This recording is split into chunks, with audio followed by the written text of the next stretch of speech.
लड़की को देखते हैं जो रोड के बीचों बीच अपनी जान देने के लिए सड़क पर लेटी हुई है। कुछ ही देर में इस रोड पर एक गाड़ी आ जाती है। यह लड़की जैसे ही उस गाड़ी को अपनी ओर आता देखती है तो एक दर्दनाक मौत के डर से वो अपना इरादा बदल लेती है और वो सड़क से उठकर किनारे पर चली जाती है। तब वो गाड़ी वाला इंसान भी इस लड़की की मदद के लिए नहीं रुकता, वो इसे नजरअंदाज करके आगे निकल जाता है जैसे उसने कुछ देखा ही नहीं हो। इस लड़की का नाम लीसा है। लीसा की जिंदगी बिल्कुल भी ठीक नहीं चल रही। दरअसल आज लीसा की बेटी का जन्मदिन है, लेकिन अब उसकी बेटी इस दुनिया में नहीं रही। तब हम देखते हैं कि जो गाड़ी कुछ देर पहले लीसा को इग्नोर करके आगे निकल गई थी, उसे अपनी गलती का एहसास होता है, इसलिए वो आदमी अपनी गाड़ी रिवर्स करके लीसा के पास आता है। गाड़ी के अंदर बैठा एडम नाम का आदमी लीसा से पूछता है, क्या तुम ठीक हो? जिस पर लीसा जवाब देती है, हाँ मैं ठीक हूँ, मुझे कुछ नहीं हुआ। इस पर उस आदमी ने लीसा को बताया कि इस सुनसान इलाके से शहर काफी दूर है, इसलिए अगर तुम चाहो तो मैं तुम्हें शहर तक लिफ्ट दे सकता हूँ। लीसा मान जाती है और फौरन उसकी गाड़ी में बैठ जाती है। सफर के दौरान एडम लीसा से पूछता है कि तुम अकेली इस सुनसान जगह में क्या कर रही थी? लीसा ने एडम को बताया कि आज मेरी बेटी का जन्मदिन है, जिस वजह से वो आज मुझे बहुत याद आ रही है, पर बदकिस्मती से वो अब इस दुनिया में नहीं रही और अब मैं बिल्कुल अकेली हूँ। कोई भी ऐसा नहीं है इस दुनिया में जिससे मैं अपना कह सकूं। लीसा की ये बात सुनकर एडम कहता है, अच्छा इस वजह से तुम रास्ते के बीचों बीच मरने के लिए लेटी हुई थी? जवाब में लीसा ने कहा, मैं मरना नहीं चाहती, बस एक बार किसी तरह से अपनी बेटी से मिलना चाहती हूँ। तभी लीसा कार का रेडियो ऑन कर लेती है। रेडियो पर एक न्यूज चल रही होती है। रिपोर्टर बताता है कि जंगल में एक सीरियल किलर घूम रहा है और आज सुबह इस किलर ने 2 और लड़कियों को मार दिया है। पुलिस के पास उस किलर की तस्वीर तो नहीं है, लेकिन उन्हें इसके बारे में ये जानकारी मिली है कि कातिल एक गोरे रंग का आदमी है जिसके पास ब्राउन कलर की गाड़ी है और उसके दाहिने हाथ पर एक क्रॉस का निशान है। ये खबर सुनकर लीसा के पैरों तले जमीन खिसक जाती है, क्योंकि रिपोर्टर रेडियो पर जिस कातिल का हुलिया बता रहा था वो कोई और नहीं बल्कि एडम ही था। उसके हाथ में क्रॉस का निशान देखकर लीसा बहुत ज्यादा डर जाती है। इससे पहले कि लीसा खुद को बचाने के लिए कुछ कर पाती, तभी एडम अचानक जोर से कार का ब्रेक लगाता है, जिससे लीसा का सर तेजी से कार की डैशबोर्ड से जा टकराया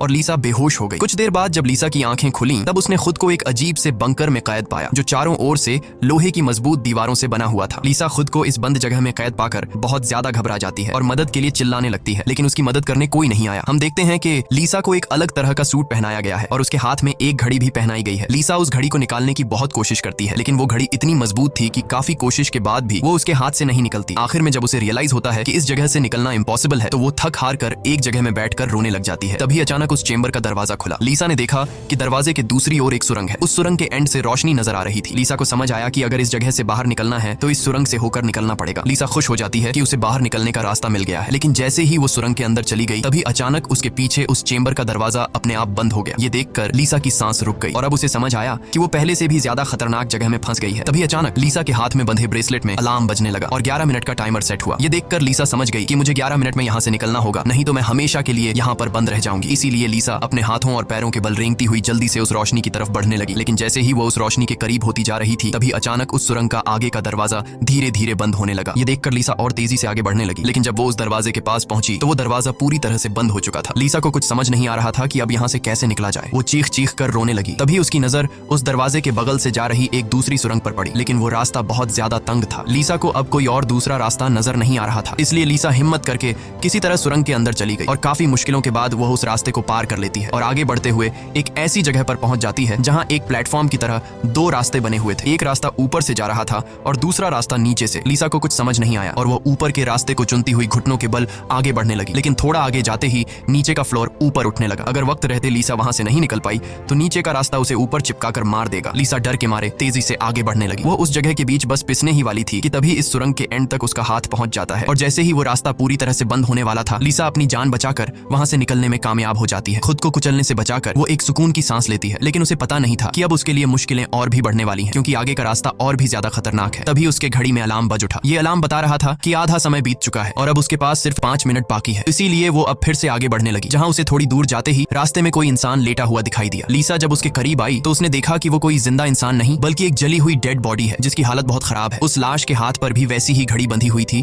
जैसी लीसा के हाथों पर बंधी थी। लीसा को समझ आ गया कि ये इंसान भी मेरी तरह इस सुरंग से निकलने की कोशिश कर रहा था, लेकिन वो यहाँ से निकलने में कामयाब नहीं हो सका और मारा गया। मतलब यहाँ से निकलना इम्पॉसिबल है। इस डेड बॉडी को देखकर लीसा की यहाँ से निकलने की बची कुची उम्मीद भी टूट गई, लेकिन उसने किसी तरह हिम्मत जुटाई और इस डेड बॉडी को साइड पर करके आगे बढ़ने लगी। जब वो घड़ी की तरफ देखती है तो उसके पास सिर्फ 2 मिनट का टाइम बचा हुआ था, इसीलिए वो और तेजी से आगे बढ़ने लगी। तभी अचानक एक मजबूत लोहे की सलाखों ने आकर उसका रास्ता रोक दिया। साथ ही उस सुरंग की दीवारों में से ढेर सारे हीटिंग पाइप निकलकर बाहर आने लगे और उस जगह को गर्म करने लगे। ये देख लीसा पूरी तरह से घबरा गई। वो समझ गई कि जल्द ही उसकी भी लाश उस जले हुए इंसान की तरह इस सुरंग में पड़ी होगी। उसे आगे क्या करना है कुछ समझ नहीं आ रहा था। तभी उसके पीछे दीवार का एक छोटा सा सेक्शन खुल गया, जिसे देख लीसा पीछे की तरफ रेंगती हुई उसके अंदर घुस गई। अगले ही पल एक कांच के दरवाजे ने इस सेक्शन को पूरी तरह से बंद कर दिया। जैसे ही लीसा के हाथ में बंधी घड़ी में टाइमर 0 पर पहुंचा, तभी उन हीटिंग पाइप से आग फुंवारे की तरह निकलने लगी और देखते ही देखते वो पूरी सुरंग आग की लपटों में डूब गई। लीसा जिस सेक्शन में बंद थी वह पूरी तरह से सिक्योर था, जिस वजह से उसकी जान बच गई। कुछ देर बाद वो हीटिंग पाइप्स वापस दीवार में चली गई। लीसा जिस सेक्शन में बंद थी उस चेंबर का दरवाजा खुल गया। लीसा ने जो कुछ अभी अपनी आंखों के सामने देखा उस वजह से लीसा उस सेक्शन से बाहर नहीं निकलना चाहती थी, पर उस सेक्शन की दीवार लीसा को बाहर धकेल देती है और पहले की तरह अपने आप सुरंग से जुड़ गई। लीसा जैसे ही वहां से बाहर आई तभी उसकी घड़ी में फिर से 11 मिनट का टाइमर सेट हुआ। वह जैसे ही थोड़ा आगे बढ़ी तभी उस सुरंग का ऊपरी हिस्सा नीचे आने लगा और बिल्कुल उसके साथ आकर चिपक गया। बस इतना गैप बचा कि वो रेंगते हुए यहाँ से आगे निकल सके। लीसा अब पूरी तरह से बेबस हो चुकी थी। वो जोर जोर से रोने लगी। जब उसकी नजर घड़ी पर पड़ी तो वहां उसका टाइम खत्म हो रहा था, जिसका मतलब था कि अब से ठीक 11 मिनट बाद फिर से उस सुरंग में आग का सैलाब आएगा और लीसा को राख कर देगा। वो सोचती है कि इतनी बुरी मौत मरने से अच्छा है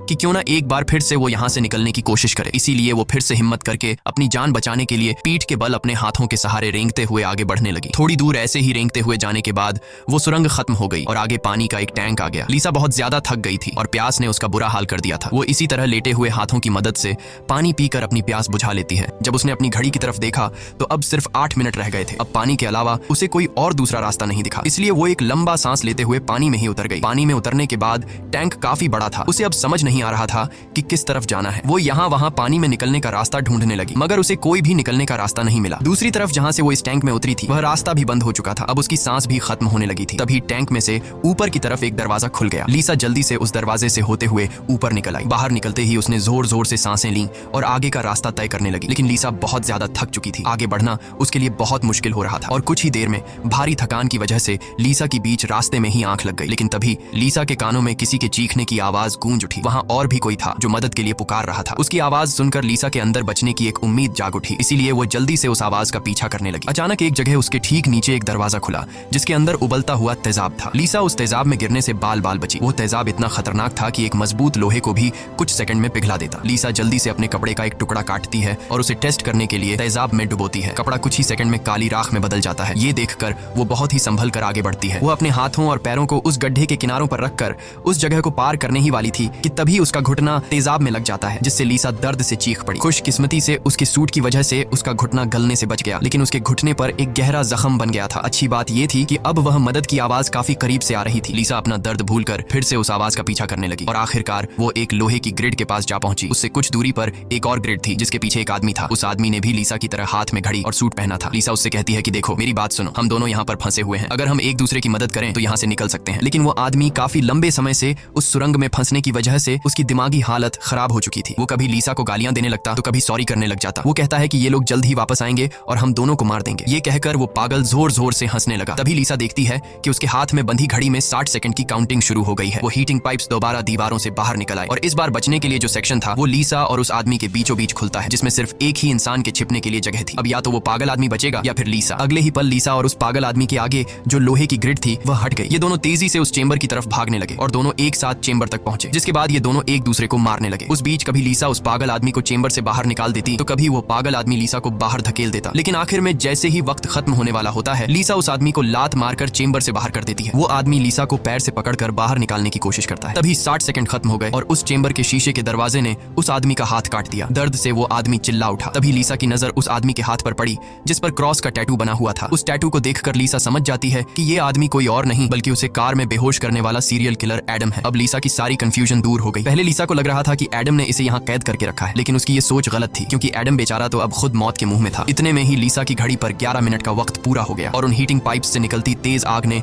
कुछ ही सेकंड्स में एडम को राख में बदल दिया। अपनी आंखों से एडम की इतनी भयानक मौत देखकर लीसा डर के मारे कांपने लगी। कुछ देर बाद सेक्शन के अंदर एक छोटे सुरंग में से एक रोबोट आता है। वह एक बहुत ही भयानक सा स्कल था। ये रोबोट लीसा को कोई नुकसान नहीं पहुंचाता बल्कि उसके तेजाब से जले हुए घुटने को ठीक कर देता है। लीसा ने उससे पूछा कि वो कौन है और उसे यहाँ क्यों लेकर आया है। जवाब में उस रोबोट के मुंह से एक टूल निकलता है और वो टूल लीसा के सूट के साथ कनेक्ट हो जाता है। उस टूल की मदद से लीसा को फ्लैशबैक की सारी बातें याद आने लगती हैं, जब वो कार में एडम के साथ थी और उसे एडम की सच्चाई का पता चलने पर एडम की उसके साथ झड़प हो गई थी। उस दौरान एडम ने लीसा पर चाकू से सीने पर वार किया और कार से बाहर फेंक दिया था। उसी पल लीसा को आसमान से उसकी ओर आती एक सफेद रोशनी दिखाई दी थी, जिसके बाद लीसा वापस प्रेजेंट में आती है। लीसा को अब एक बात समझ आ जाती है कि उन एलियंस ने ही दरिंदे एडम से उसकी जान बचाई थी और उसे यहाँ लाए थे। लेकिन वो उसे यहाँ क्यों लाए थे ये बताए बिना ही वो रोबोट वहां से निकल गया। लीसा ये भी समझ जाती है कि ये लोग जो भी हैं वे उसे मारना नहीं चाहते, बस उसे इस गेम को पार करना होगा, तभी वो यहाँ से निकल पाएगी। लीसा अब आगे का रास्ता तय करने उस चेंबर से बाहर आ गई। एडम का कटा हुआ हाथ भी वहां पर पड़ा हुआ था। उसी समय लीसा को उस कटे हाथ पर टाइमर के नीचे कुछ सिंबल्स दिखाई दिए। लीसा उन सिंबल्स का मतलब समझने की कोशिश कर ही रही थी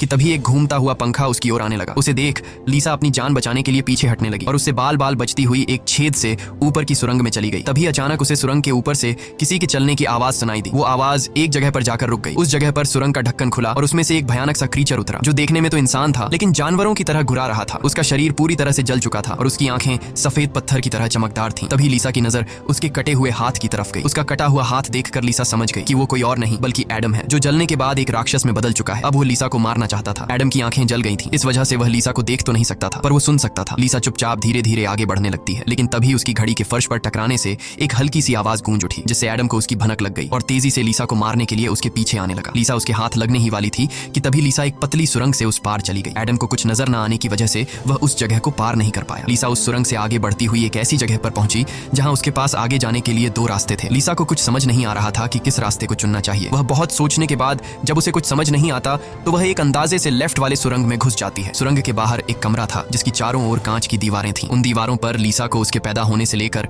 अपनी बेटी को जन्म देने तक की सारी यादें दिखाई दे रही थीं। वहां लीसा ने यह भी देखा कि किस तरह उसकी लापरवाही की वजह से उसकी बेटी की जान चली गई। लीसा अपनी बेटी को याद करके बहुत रोने लगती है। तभी उसने देखा कि ऊपर छत से एडम फिर से उसके पीछे आ रहा है लेकिन लीसा उससे अपनी जान छुड़ाकर एक दूसरे सुरंग में पहुंच जाती है जहां उसने कुछ ऐसा देखा जिससे उसकी खुशी का ठिकाना नहीं रहा। उसने देखा कि उस सुरंग के खत्म होने पर बाहर नीला आसमान चमक रहा है। अपनी आजादी को इतने करीब से देखकर लीसा में दोबारा हिम्मत आ गई लेकिन उस सुरंग को पार करने के लिए उसे एक कंटीले रास्ते से होकर गुजरना पड़ेगा। अब सिर्फ 60 सेकंड का टाइम बचा हुआ था। अगले ही पल हीटिंग पाइप्स भी दीवार से बाहर निकल आए जो 60 सेकंड्स खत्म होते ही उस जगह को आग से भरने वाले थे। लीसा बिना टाइम जाया किए इन कांटेदार तारों के नीचे से जाने लगी जिससे वो कांटेदार तार उसकी बॉडी में घुसकर लीसा की पीठ बुरी तरह से काट देते हैं। लीसा बहुत ज्यादा तकलीफ में होती है और उसके पीठ से बहुत ज्यादा खून निकलने लगता है लेकिन लीसा खुद की परवाह किए बिना धीरे धीरे आसमान की तरफ बढ़ने लगी। तभी पीछे सुरंग में चेंबर खुला जिसमें एडम झट से जाकर छिप गया। अब कुछ ही देर में आग का सैलाब आने वाला था। खून से लथपथ लीसा बाहर निकलने की कोशिश में थी लेकिन बहुत ज्यादा खून बहने की वजह से अब आगे बढ़ना उसे मुश्किल हो रहा था। उसकी आंखें धुंधली हो रही थीं। तभी 60 सेकंड्स खत्म हो गए और अगले ही पल वहां आग बरसनी शुरू हुई। उससे पहले कि वो आग का सैलाब लीसा को भी अपनी चपेट में लेता, लीसा के ठीक नीचे एक द्वार खुला और वो नीचे एक चेंबर में जा गिरी और बेहोश हो गई। थोड़ी देर बाद जब लीसा की आंख खुली तो उसने देखा कि वो फिर से उसी जगह पर आ गई है जहां से उसने बढ़ना शुरू किया था। यानी अब तक उसने जितनी भी मेहनत की यहाँ से निकलने की वो सारी जाया चली गई। ये देखकर लीसा अब पूरी तरह से टूट चुकी थी। तभी वो रोबोट उसकी मरहम पट्टी के लिए दोबारा आ जाता है। लीसा ने उसे मरहम पट्टी करने से रोका क्योंकि वो दोबारा ये सब दोहराने के लिए तैयार नहीं थी। उसने रोबोट से कहा कि वो अब सिर्फ मरना चाहती है। उस रोबोट ने लीसा की बात मान ली और उसके मुंह से एक इंजेक्शन निकलकर लीसा के शरीर की तरफ बढ़ने लगा। तभी लीसा को एडम के हाथ पर बने हुए निशान याद आ गए। वो समझ गई कि जरूर वो निशान यहाँ से बाहर निकलने का रास्ता बताते हैं, इसलिए वो अपने खून से दीवार पर एडम के हाथ पर बने हुए निशान बनाने लगी जिसे काफी गौर से देखने के बाद लीसा को पता लगा कि ये तो एरो है जो यहाँ से निकलने की डायरेक्शन बताते हैं। जैसे कि पहला एरो लेफ्ट साइड की तरफ मुड़ा हुआ था जिसका मतलब रास्ते में आने वाली पहली दो सुरंगों में से उसे लेफ्ट साइड वाली सुरंग के अंदर जाना चाहिए। दूसरे नंबर का एरो राइट साइड की ओर मुड़ा हुआ था यानी पहली सुरंग को पार करने के बाद जब फिर से एक साथ दो सुरंगें आएंगी तब राइट साइड वाली सुरंग के अंदर जाना चाहिए। उसे लगा कि जरूर मेरे हाथ की घड़ी के नीचे भी इसी तरह के सिंबल्स बने होंगे जो यहाँ से बाहर निकलने की डायरेक्शन बताते हैं। ये समझते ही लीसा ने उस रोबोट से उसके जख्मों को ठीक करने को कहा। जख्मों की मरहम पट्टी होते ही वो एक नई उम्मीद के साथ फिर से इन टनल्स में निकल पड़ी। लीसा पहले भी इन सुरंगों से गुजर चुकी थी इसलिए वह बड़ी आसानी से उन सुरंगों को पार करते हुए आगे बढ़ने लगी और उस तेजाब से भरे गड्ढे के पास जाकर रुक गई। वहां उसने अपनी घड़ी को तेजाब में जलाकर उसे अपनी कलाई से अलग किया। उसकी कलाई पर भी ठीक वैसे ही सिंबल्स थे जैसे एडम के हाथ पर थे, बस उनमें थोड़ी बहुत चेंजिंग थी। लीसा उस जली हुई घड़ी को अपने हाथों में लिए हुए आगे बढ़ने लगी और उस जगह पर पहुंच गई जहां उसने पहली बार इन दो टनल्स में से लेफ्ट वाले टनल को चुना था लेकिन सिंबल्स के मुताबिक सही सुरंग राइट वाली है। वो जल्दी से राइट वाली सुरंग में चली गई जहां आगे जाकर उसे दो और सुरंगें मिली जिनमें सही सुरंग लेफ्ट वाली थी। इसी तरह लीसा अपने हाथ पर बने निशान की मदद से हर बार सही रास्ता चुनकर आगे बढ़ रही थी लेकिन तभी एक बार फिर से एडम उसके पीछे पड़ गया। यहाँ लीसा समझदारी से काम लेते हुए एडम को गुमराह करने के लिए एक सुरंग के अंदर अपनी घड़ी फेंक दी और खुद दूसरी सुरंग में छिप कर बैठ गई। एडम घड़ी की आवाज का पीछा करते करते दूसरी सुरंग में घुस गया। एडम के जाते ही जब लीसा ने अपनी कलाई पर बने सिंबल्स चेक किए तो उसे पता चला कि उसने एडम को जिस सुरंग में भेजा था वही सही सुरंग थी। ये देखकर लीसा बहुत ज्यादा परेशान हो गई। अब लीसा के पास कोई दूसरा रास्ता नहीं था इसलिए वो धीरे से एडम जिस टनल में था वो भी उस टनल में घुस गई। ये टनल काफी अजीब सा था। ऐसा लग रहा था कि ये टनल जैसे किसी बड़े जानवर का पेट हो। लीसा धीरे धीरे आगे बढ़ने लगी। थोड़ा सा आगे जाकर उसने देखा कि उसकी घड़ी सामने पड़ी हुई है लेकिन एडम भी वहां पर मौजूद है। एडम अब चूंकि देख नहीं सकता था इसलिए लीसा चुपके से उस घड़ी को उठा लेती है पर तभी घड़ी में 60 सेकंड्स बचे होने का अलार्म बजने लगा जिसकी आवाज से एडम को लीसा की भनक लग गई। वह दोबारा लीसा का पीछा करने लगा। उससे बचने के लिए लीसा जिस रास्ते से आई थी उसी रास्ते से वापस भागने लगी। उस वक्त लीसा की घड़ी में 60 सेकंड्स का काउंटिंग शुरू हो चुका था और सुरंग से हीटिंग पाइप्स भी निकल आए थे। साथ ही सुरंग में बचाव चेंबर भी खुल चुका था। लीसा जल्दी से उस चेंबर में जाकर छिप गई। एडम भी वहां तक पहुंच जाता है लेकिन अब काफी देर हो चुकी थी क्योंकि उस चेंबर को शीशे के दरवाजे ने बंद कर दिया था। यहाँ लीसा एडम को चिढ़ाने के लिए उसे मिडिल फिंगर दिखाती है पर बदकिस्मती से इस बार आग बरसाने वाले हीटिंग ट्यूब्स आग बरसाए बिना ही अंदर चले गए जिसके बाद चेंबर का दरवाजा भी खुल गया और अगले ही पल एडम लीसा पर टूट पड़ा। लीसा भी खुद को बचाने के लिए एडम से लड़ पड़ी और उस शैतान के सर को अपने पैरों से दबाने लगी। पीछे से चेंबर की दीवार भी लीसा को आगे की तरफ धकेलने लगा, जिससे उस शैतान एडम का सर कुचल गया और फाइनली लीसा को एडम से छुटकारा मिल गया। लीसा अब अपने रास्ते पर आगे बढ़ने लगी, जहां आगे चलकर उसे वापस दो रास्ते मिले। उसकी कलाई पर बने सिंबल्स के मुताबिक उसे राइट वाले सुरंग से जाना था और ये उस भूल भुलैया की आखिरी सुरंग थी। लेकिन तभी लेफ्ट वाली सुरंग से एक लड़की बाहर निकल आई। उसे देख लीसा की आंखें खुली की खुली रह गईं और वो रोने लगी, क्योंकि यह लड़की कोई और नहीं बल्कि उसकी बेटी नीना थी। नीना के मरने के बाद से लीसा ने जीना ही छोड़ दिया था। उसकी बस यही एक ख्वाहिश थी कि वो किसी तरह नीना से मिल पाए और आखिरकार आज उसकी ये ख्वाहिश भी पूरी हो गई। नीना ने अपनी माँ लीसा से कहा कि अब दोबारा मुझे फिर से अकेला मत छोड़ना, जिस पर लीसा ने जवाब दिया, नहीं बेटा, मैं हमेशा तुम्हारे साथ रहूंगी। जिस पर नीना कहती है, तो फिर आओ मेरे साथ लेफ्ट वाले टनल में चलो। लीसा रोते हुए बोली, नीना, मैं तुम्हें फिर से खोना नहीं चाहती, लेकिन सच तो ये है कि तुम पहले ही मर चुकी हो और मेरी मंजिल दूसरी सुरंग में है। इतना कहकर लीसा वहां से जाने लगी। पीछे से नीना उसे पुकारती रही, लेकिन लीसा दिल पर पत्थर रखकर उस सुरंग से बाहर निकली। बाहर आते ही लीसा फूट फूट कर रोने लगती है। उसके बाद लीसा ने बिना समय गंवाए राइट वाली सुरंग में घुस गई, जहां उसे सुरंग के अंत में खुला आसमान दिख रहा था। वो खुश होकर तेजी से आगे बढ़ने लगी, लेकिन तभी उसके रास्ते में 3 लोहे के ब्लेड्स आ गए जो लगातार तेजी से ऊपर नीचे हो रहे थे, जिन्हें पार करने का मतलब था खुद के टुकड़े करवाना। लेकिन लीसा को हर हाल में यहाँ से निकलना था, इसीलिए उसने गौर किया कि उनमें से पहला ब्लेड हर 4 सेकंड्स में एक बार नीचे आ रहा है। लीसा उसके करीब पहुंची और जैसे ही वो ब्लेड ऊपर गया तो 4 सेकंड्स पूरे होने से पहले झट से उस पार चली गई। उसके बाद वो दूसरे ब्लेड के पास पहुंच जाती है। इसी तरह दूसरा ब्लेड हर 3 सेकंड्स में नीचे आ रहा था। लीसा ने हिम्मत दिखाते हुए उसे भी पार कर लिया, लेकिन लास्ट वाला ब्लेड सिर्फ 2 सेकंड्स में नीचे आ रहा था, जिसे पार करना लीसा के लिए बहुत ही मुश्किल था। पर आजादी की चाहत में लीसा ने उसे भी पार तो कर दिया, लेकिन बदकिस्मती से उसका पैर ब्लेड के बीच आकर कट गया। लीसा का दर्द से बुरा हाल हो गया था, लेकिन लीसा अपने पैर की परवाह किए बिना सुरंग के एंड तक पहुंच जाती है, जहां उसे खुला आसमान नजर आ रहा था। लेकिन जैसे ही उसने अपना हाथ सुरंग से बाहर निकालने के लिए आगे बढ़ाया, उसका हाथ सामने लगाए स्क्रीन पर जा लगा, जहां खुले आसमान का वीडियो चल रहा था। ये देखकर लीसा बहुत ज्यादा मायूस हुई। उसने कहा, मैंने वो सब कुछ किया जो मुझे करने को कहा गया था। उसके बाद वो पागलों की तरह हंसने लगी। तभी सुरंग से हीटिंग पाइप्स निकल आए, क्योंकि अब कुछ देर बाद 11 मिनट का टाइम खत्म होने वाला था। लीसा अब सुकून से मौत का इंतजार करने लगी, लेकिन इस बार वो हीटिंग पाइप्स उसे जलाए बिना ही वापस सुरंग में चली गई। तभी अचानक सुरंग का ऊपर का हिस्सा खुल गया और एक तेज रोशनी लीसा पर पड़ी। लीसा का शरीर अपने आप हवा में उठने लगा और उस रोशनी में समा गया। थोड़ी देर बाद जब लीसा की आंख खुली तो उसने खुद को एक झरने के किनारे पाया, जिसे देख लीसा के चेहरे पर मुस्कान वापस लौट आई। वहां पर नीना भी मौजूद थी। लीसा ने नीना से पूछा, क्या मैं मर चुकी हूँ? इस पर नीना ने कहा, तुम्हारा शरीर एक बार नहीं बल्कि अब तक कई बार मर चुका है। लीसा ने फिर से पूछा कि अब यहाँ मुझे क्या करना है? जिस पर नीना ने जवाब दिया, यहाँ तुम्हें बस जीना है और कुछ नहीं करना। यहाँ हमें पता चलता है कि जिस जगह पर लीसा अब मौजूद थी वो जगह दुनिया नहीं बल्कि कुछ और ही थी और किसी स्वर्ग की